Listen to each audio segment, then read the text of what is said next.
Hi hello welcome to our channel. నేను మీ astro numerologist Nivas Valmiki. ఒక customer అడిగిన సందేహం ఏంటంటే వారి యొక్క బాబు యొక్క date of birth, time of birth, place of birth ఇచ్చారు.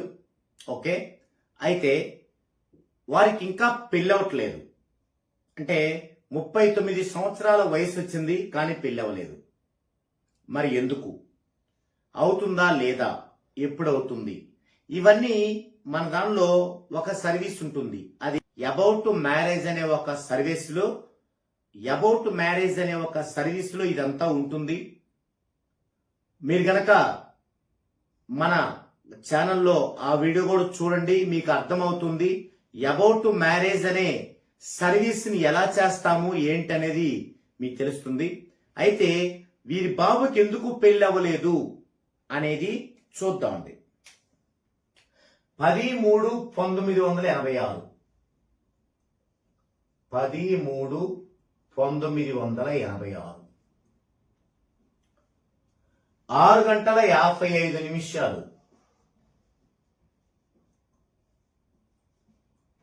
సాయంత్రం నల్గొండ. ఇవి వీరి యొక్క డీటెయిల్స్. బాయ్, అతని పేరు చెప్పలేదు, వాళ్ళ అబ్బాయి అని చెప్పారు. చూద్దాం. ఇక్కడ మ్యారేజీ కాకపోవడానికి విషయాలు ఏంటి అంటే, ఫస్ట్ వన్ వచ్చేసి 10/28 డేట్లో పుట్టటం. ఇది మొదటి కారణం. 10/28 డేట్లో గనక జన్మిస్తే దాన్ని దురదృష్ట సంతానం డేట్స్ అంటారు. ఆ డేట్స్ తో జన్మిస్తే వారికి వివాహానికి సంబంధించిన సమస్యలు ఏర్పడతాయి. వారి పేరెంట్స్ కేమో సఖ్యత లోపిస్తుంది. వారి ఫ్యామిలీ మొత్తానికి ఆర్థికంగా డౌన్ఫాల్ అవుతుంది. సో ఇక్కడ వివాహం జరగకపోవడానికి ఇదొకటి పరిశీలించాలి. ఇక రెండోది, పునర్పు దోషం ఏమైనా ఉందా? పునర్పు దోషం ఉన్న వాళ్ళకు కూడా పెళ్ళి అవ్వదు చాలా కాలం. ఇంకా కొంతమందికి అస్సలు అవ్వదు, అది కూడా చూడాలి. మూడో పాయింట్, కాలసర్ప దోషం, కుజ దోషం ఏమైనా ఉన్నాయా? ఇది మూడో పాయింట్. ఇక నాలుగో పాయింట్, వీరి యొక్క వివాహం జరిగే సంవత్సరాలు ఏంటి, వివాహం జరిగే ఇయర్స్ ఏమేమి ఉన్నాయి, వీటిని వీళ్ళు అధిగమించారా అంటే వదిలేశారా చేసుకోకుండా, ఇది కూడా చూడాలి. ఇక ఐదో పాయింట్, డెడ్ యాంటీ కాంబినేషన్స్ ఏమైనా ఉన్నాయా అనేది చూడాలి. ఓకే, ఇక్కడ ప్రధానమైంది ఇవి రెండు. జనరల్ గా కాలసర్పదోషం, కుజదోషం మాత్రాన వివాహం అవ్వకుండా ఉండదు. అలాగే వివాహం సంబంధించే ఇయర్స్ ని వదిలేసినంత మాత్రాన వివాహం అవ్వకుండా ఉండదు. అలాగే డెడ్ యాంటీ ఉన్నంత మాత్రాన వివాహం అవ్వకుండా ఉండదు. కానీ వీటితో పాటు ఈ ముఖ్యమైనవి కూడా ఉంటే వారికి వివాహము లేట్ అవుతుంది. ఇప్పుడు వీరి విషయంలో చూసినట్లయితే ప్యాటర్న్ ని మనం తీసుకుంటే 1 3 10 18 24 6 10 1.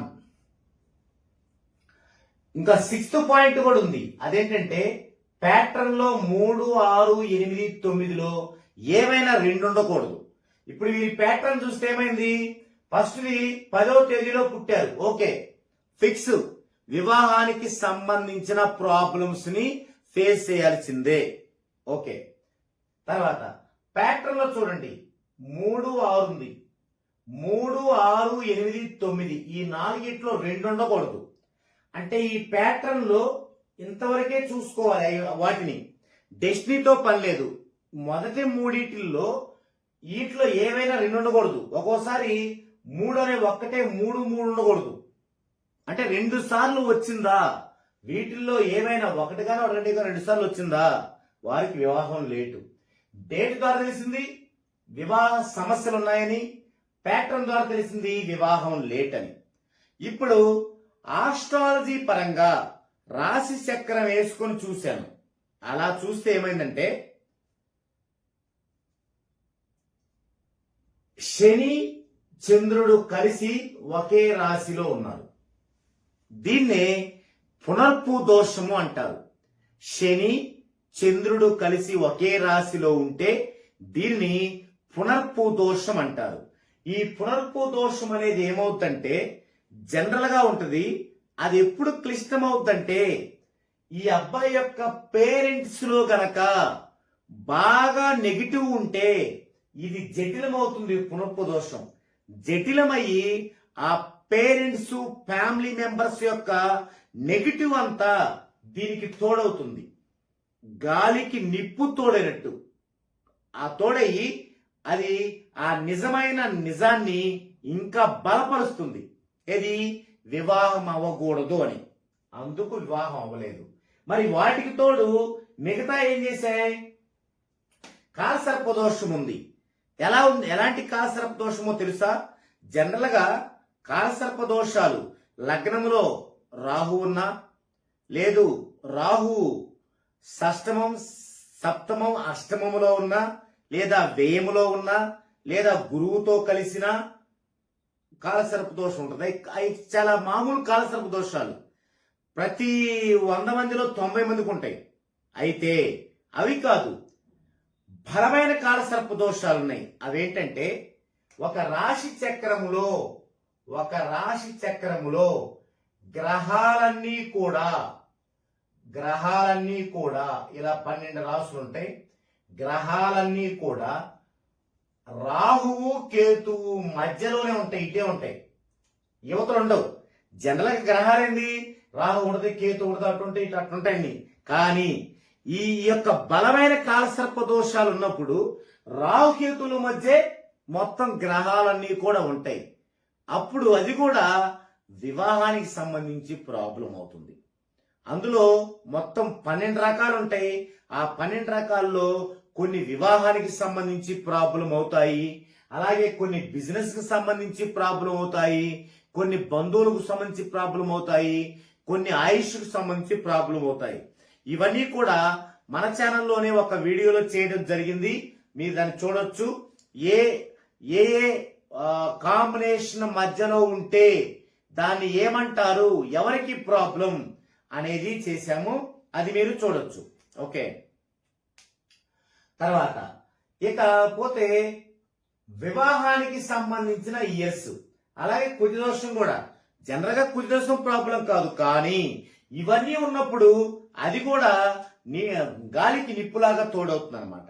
ఇక వివాహానికి సంబంధించి ఇయర్స్ అంటే ఏంటంటే ప్రతి ఒక్కరికి వారి యొక్క అష్టక వర్గును బట్టి, అంటే అష్టక వర్గు ద్వారా ఏది మన సాంప్రదాయ సిద్ధమైన 336 బిందువులున్న అష్టక వర్గు కాదండి, 429 ఉన్న మోడర్న్ అప్డేటెడ్ అష్టక వర్గు గనక అయితే ఇది మాన్యువల్ గా వేయాలి, మీకు సిస్టంలో రాదు. సో అది గనక అయితే దాని ద్వారా వివాహము ఎప్పుడెప్పుడు అవ్వాలి అనేది ప్రతి ఒక్కరికి 3 times వస్తుంది వివాహం. అంటే వివాహ గడియలు 3 సార్లు వస్తాయి. మొదటిసారి మనమే వదిలేసుకుంటాం. ఎందుకు? ఆ టైంకి మనము లైఫ్ లో సెటిల్ అవ్వకనో, చదువులు పూర్తి అవ్వకనో, బాధ్యతలు ఉండో మనం ఒకసారి దాదాపుగా అందరం మిస్ అవుతాం. పాత కాలంలో అయితే అది అవ్వదు అందరూ. ఎందుకు? 12 ఏళ్ళకి 13 ఏళ్ళకే పెళ్లి చేసుకున్నారు కాబట్టి అవ్వలేదు. ఇప్పుడు అవుతున్నారు. ఇలా అవుతాం. ఇక రెండోసారి వచ్చేసరికి కూడా ఈ లైఫ్ లో సెటిల్ అవ్వకనే అవుతుంటాం. అలాగే మూడోసారి వచ్చినప్పుడు అయ్యామనుకోండి, వారికి ఇంకా పెళ్లి అవ్వదు. ఇది కూడా జరిగే అవకాశం ఉంటుంది అనమాట. అది వివాహంలోని ఇయర్స్ కనుక అధిగమిస్తే అనేది. ఇక డెడ్ యాంటీ కాంబినేషన్స్ ఉంటే ఏమన్నాయంటే, ఇదిగో 6-1 dead anti, 6-1 dead anti, 2 dead anti ఉన్నాయి, 3-6 కూల్ నెంబర్స్ ఉన్నాయి, హెల్త్ ఇష్యూస్ ఉన్నాయి. మరి ఇన్ని విధాలుగా ఉన్నప్పుడు ఎలా అవుద్ది వివాహం? అవ్వదు. ఒకవేళ అయితే యూజ్లెస్ గా అవుద్ది, అంటే ఉపయోగం లేకుండా బాగా లేటుగా అవుద్ది అనమాట. కాబట్టి ఏం చేయాలి వీళ్ళు? మనం అనుకుందాం, వీళ్ళు ఏదైనా ఒక పూజ చేశారనుకోండి, దీంట్లో చేంజెస్ ఎలా జరుగుతాయి? పూజ చేస్తే చేంజెస్ ఎలా జరుగుతాయి? ఒక స్టోన్ పెట్టుకున్నారు, చేంజెస్ ఎలా జరుగుతాయి? వీటిల్లో చేంజెస్ జరిగితే కదా మనకి మళ్ళీ కొత్తగా వచ్చేది. సో ఒకటే మార్గం, 14 డైమెన్షన్స్ లో నేమ్ కరెక్షన్ చేయించుకోవడం, దాన్ని అప్లై చేసుకోవడం, మీ జన్మ వైబ్రేషన్ లో మీరు జర్నీ చేయడం, వచ్చిన ప్రతి సంబంధాన్ని మీ యొక్క వైబ్రేషన్ ప్రకారం చూసుకోవడం. కాబట్టి ఈ బాబుకి త్వరగా పెళ్లి కావాలంటే, అసలు పెళ్లి అవుతుందా లేదా తెలుసుకోవాలంటే ఖచ్చితంగా మన యొక్క సర్వీసుల్లో అబౌట్ మ్యారేజ్ అనే సర్వీస్ ఉంది. దాని గురించి కనుక తెలుసుకుంటే ఇదంతా కూడా మీకు చాలా సింప్లిఫై అవుతుంది అనమాట. ఓకే, ఇది మన యొక్క కస్టమర్ సందేహం, ఇది సొల్యూషన్. ఇలాంటి సందేహాలు మీకేమైనా ఉంటే మన ఛానల్లో ఆ సందేహాన్ని మీరు గనక వ్యక్తపరిచినట్లయితే నేను మీకు ఇట్లా వీడియో ద్వారా సమాధానం ఇస్తాను. అయితే ఇలా వీడియో ద్వారా సమాధానం ఇవ్వడానికి మీకు అంగీకారం అయితేనే మీ యొక్క సందేహాలు చెప్పండి. ఆ సందేహాల్లో ఏం చెప్పాలి? మీరు ఎవరి గురించి మీరు అడుగుతున్నారో వారి యొక్క name, calling name, date of birth, time of birth, place of birth, marriage అయ్యుంటే మ్యారేజ్ డేటు, చిల్డ్రన్స్ ఉంటే చిల్డ్రన్స్ యొక్క డేట్ ఆఫ్ బర్త్, ఇవన్నీ కూడా పెట్టాలి. పెట్టి మీ యొక్క సందేహాన్ని అడిగితే ఆ సందేహం అందరికి ఉపయోగపడుతుంది అనుకుంటే మీరు ఏ పెడితే అడిగితే చెప్పలేను. అంటే అర్థం ఉండాలి. ఇప్పుడు ఇది అర్థం ఉంది, ఇలా బాబుకు పెళ్ళి అవ్వట్లేదు అడిగారు, ఇలా అడగాలి. ఇలా గనక మీరు అడిగినట్లయితే చక్కగా నేను ఈ విధంగా వీడియో ద్వారా తెలియజేసి మీరు తెలుసుకోవచ్చు. అలాగే మన యొక్క కస్టమర్స్ అందరూ, మన సబ్స్క్రైబర్స్ అందరూ కూడా తెలుసుకోవచ్చు. ఓకే, ఇది ఎవరైతే సందేహాన్ని వెలిబుచ్చారో వారికి మీరు తక్షణమే 14 డైమెన్షన్స్ లో నేమ్ కరెక్షన్ చేయించుకోండి. అంతకంటే ముందుగా అబౌట్ మ్యారేజ్ అనే సర్వీస్ తీసుకోండి. ఓకే, ఇది వీడియో టాపిక్. మరో వీడియోలో మరో డిఫరెంట్ టాపిక్ తో మరలా కలుద్దామండి.